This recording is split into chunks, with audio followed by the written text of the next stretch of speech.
Bonjour à tous, voici mes pronostics pour la 15e journée de Ligue 1 de Toulouse-Saint-Etienne vendredi soir jusqu'au choc de dimanche à 20h45 entre le Paris Saint-Germain et l'Olympique Lyonnais. Dans cette vidéo, je vais vous donner une analyse détaillée des 9 matchs de Ligue 1 donc prévus ce week-end, basée principalement sur le classement actuel, sur la dynamique des matchs récents, sur le nombre de buts inscrits par chaque équipe, domicile, extérieur depuis le début de la saison, et évidemment sur mon ressenti personnel en tant que suiveur très assidu de la Ligue 1, journée après journée, match après match. Les cotes des paris sportifs seront également fournies pour chaque rencontre où je vous donnerai les pronostics intéressants à prendre, pas sur tous les matchs puisqu'il y aura une exclusivité notamment sur Paris Saint-Germain, Olympique Lyonnais dans mon canal Telegram, là où je poste les meilleurs pronostics, les meilleurs tickets avec des très grosses cotes. Pour le rejoindre, c'est très simple, vous cliquez sur le lien dans la description ou en commentaire épinglé, vous faites votre demande d'adhésion, c'est totalement gratuit et je vous accepte rapidement. Nous, on va démarrer vendredi soir avec Toulouse, actuellement 10e au classement, qui compte 18 points, qui reçoit l'AS Saint-Etienne, actuellement relégable, 18e avec 9 points seulement au compteur. Sur la dynamique récente, avantage à Toulouse, qui a gagné 3 de ses 5 derniers matchs, dont 2 à domicile, 1-0 contre Reims et 2-0 contre Auxerre. Du côté stéphanois, il y a eu un moment où c'était vraiment mieux, avec des résultats intéressants, notamment à domicile, des victoires contre Saint-Etienne, contre Strasbourg, contre Auxerre. Mais à l'extérieur, il y a toujours un gros problème, c'est qu'il n'y a aucune victoire, un seul petit match nul pour un bon nombre de défaites, et surtout des défaites par plusieurs buts d'écart. 4-2 à Angers, 5-0 à Rennes, 4-0 à Brest, 8-0 à Nice. Tout porte à croire que Toulouse marquera au minimum 2-3 buts dans ce match. Du côté des cotes, on nous donne Toulouse favori à 1,47 pour une cote de 6,50 pour les Stéphanois. Je vois donc Toulouse s'imposer. Cette cote à 1,47 n'est pas assez haute pour moi. Je pense qu'il y aura pas un match très spectaculaire. Moins de 4,5 buts pour un vendredi soir, c'est bien. Toulouse gagne et moins de 5 buts dans la partie. Cote à 1,77, c'est mon premier pronostic que je vous propose dans cette vidéo. Le lendemain, on n'a pas le temps de s'ennuyer avec un incroyable Marseille-Lille. Très passionnant à suivre ce match puisque on a une bataille entre le deuxième du classement et le quatrième. Un Olympique de Marseille qui commence à s'affirmer à domicile et je pense que la victoire 2-1 récente contre Monaco va faire beaucoup de bien dans les têtes et démontre également une tendance à bien réussir contre les gros clubs. À part la défaite 3-0 contre Paris, Marseille a battu Monaco, a battu Lyon, a battu Nice et a battu Lens. Au contraire, Lille contre les équipes du top 6, c'est 0 victoire, 3 nuls, 1 défaite. Donc, on s'oriente ici vers un Marseille au nul en pronostic safe, de par la tendance, du fait également que Lille joue en semaine en Ligue des Champions, même si, voilà, on voit la série d'invincibilité, elle est très impressionnante. Mais Marseille, c'est un client à part et je pense qu'ils sont capables de faire un très bon résultat. Je vais prendre ici un pronostic assez intéressant qui sera Marseille gagne remboursé si nul avec une cote à 1,49. Un peu plus tard dans l'après-midi, Auxerre-Lens, match tout aussi intéressant entre des Auxerrois assez bluffants. On le voit, ils talonnent Lens au niveau du classement et surtout à domicile, il y a énormément de résultats repères. 5 victoires, 1 nul, 1 défaite. Mais Lens, cette saison, est vraiment solide à l'extérieur. Une seule défaite, c'était seulement 1-0 contre le Paris Saint-Germain. Donc on s'avance ici vers un duel extrêmement équilibré entre les deux équipes. J'avoue qu'il est assez compliqué de donner un avantage ici. Les bookmakers se positionnent en faveur de Lens à 1,92, mais je reste persuadé qu'Auxerre est une équipe largement capable de faire des dégâts contre à peu près tout le monde dans le championnat. Ils ont fait un excellent match contre le Paris Saint-Germain récemment, et je pense que tant que leur heure de gloire n'est pas terminée, c'est dangereux de miser contre eux, donc je pars sur Auxerre au nul à 1,73. Ça me semble value. On continue avec Reims contre Monaco, une équipe monégasque favorite avec une cote à 1,99 contre 3,48 pour les Rémois. Le statut de favori est assez légitime parce que Reims n'avance plus beaucoup en ce moment, seulement 2 victoires sur les 8 derniers matchs. Un triste 0-0 à Strasbourg le week-end dernier en étant très mauvais sur la seconde période.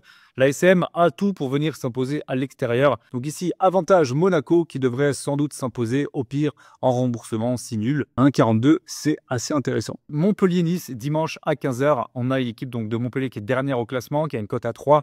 2,15 pour Nice à l'extérieur. Nice, je préfère les jouer à domicile, ça c'est sûr, et on va voir assez rapidement pourquoi. D'autant plus que Montpellier a l'impératif point. Alors ils sont très mauvais certes, mais ils ont cet impératif point qui vont faire que à domicile, ça va être un match joué le couteau entre les dents, et à l'extérieur, eh bien Nice, c'est peu fiable. Victoire contre Angers et Brest seulement cette saison. Maintenant, ils ont toujours bien réussi contre les équipes du bas du classement.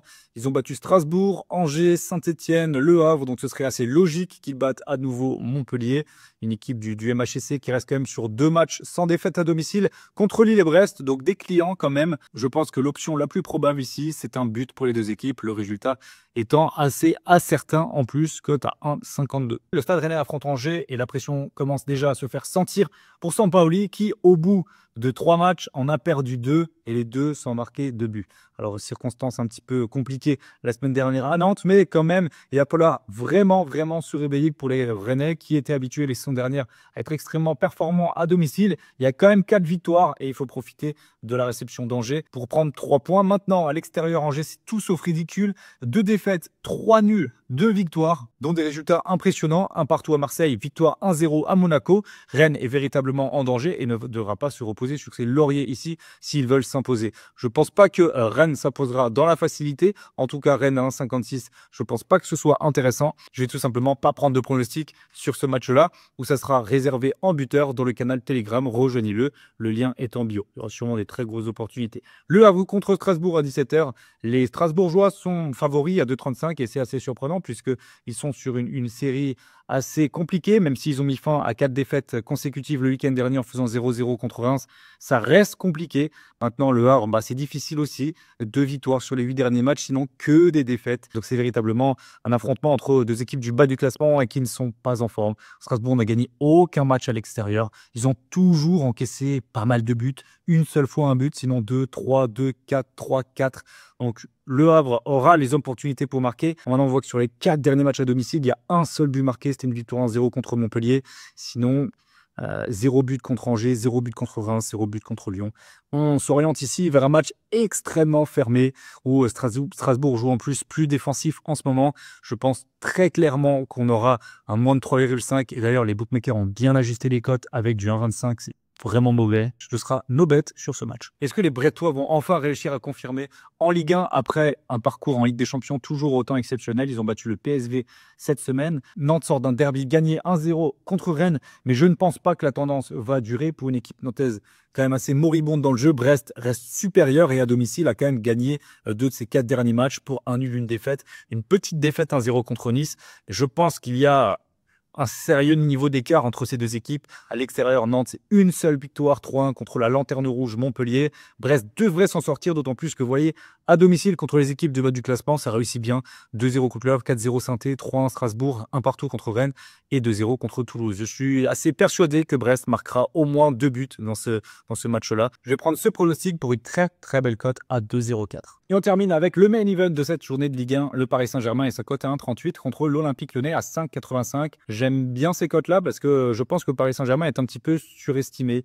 On a vu récemment qu'en Ligue 1, ça pouvait bégayer aussi, que le standard de performance et notamment offensivement, il manquait beaucoup de choses, il manquait beaucoup d'efficacité et les résultats peinent à être convaincants quand même. Donc face à une équipe lyonnaise en très grande forme, on voit la série d'invincibilité du PSG en Ligue 1, mais que dire de celle de l'Olympique Lyonnais qui est véritablement en train de s'imposer comme un prétendant au podium cette saison. À l'extérieur, il y a une seule défaite, c'était 3-0 contre Rennes lors de la première journée. Donc maintenant, ils sont quand même dans une forme extrêmement solide. Alors Paris a un seul nul à domicile, c'était récemment, c'était lors du dernier match à domicile d'ailleurs, un partout contre Nantes. Est-ce qu'il y a une tendance? Sur le dernier match de Lyon à l'extérieur, c'est extrêmement maîtrisé avec un 3-0 gagné à Angers dans un match franchement impressionnant. Alors, les Lyonnais ont vraiment, je pense, quelque chose à faire sur ce match-là. Au moins, peut-être aller chercher un match nul du côté du Parc des Princes. En tout cas, 1,38 pour Paris, je ne pense pas que ce soit intéressant. C'est quasiment la même cote que d'habitude, que les autres journées. Alors que là, l'opposition me paraît quand même bien supérieure. Et surtout, capable de venir rivaliser. Lyon, c'est une équipe qui, sur certains matchs, arrive à mettre son curseur au niveau européen et à faire des grandes performances. Donc, le pronostic sur ce match-là, je vais affiner encore un petit peu mon raisonnement. Il sera disponible sur le canal Telegram, mais très honnêtement, je pense que ça va être une cote énorme et il va y avoir des choses très intéressantes. Je rappelle que le week-end dernier, on a fait passer des sublimes cotes sur notamment le match de l'Olympique de Marseille avec Rabiot buteur, avec également Greenwood ou Mopé. On avait fait passer sur le match de Lyon Lacazette buteur ou son remplaçant qui avait été validé par Miko Tadze et très bien expliqué dans l'analyse. Donc ne ratez absolument pas les pronostics qui auront lieu ce week-end sur Telegram. Ça promet du grand spectacle. En tout cas, on a cette petite cote à 20 en combiné avec Brest marque au moins 2 buts, Montpellier-Nice les 2 marques, Monaco gagne remboursé 6 nuls, Auxerre au nul, Marseille gagne remboursé 6 nuls, Toulouse gagne moins de 4-5 buts. Voilà. Vous savez ce que vous voulez, si vous voulez mettre une petite pièce, moi je vais le faire, je vais tenter, petite cote à 20, on va voir. Et en tout cas, tous mes pronos plus fiables pourront être retrouvés sur le canal Telegram et sur mon site internet. Très bon week-end à tous et à bientôt pour de nouveaux contenus. Ciao, ciao.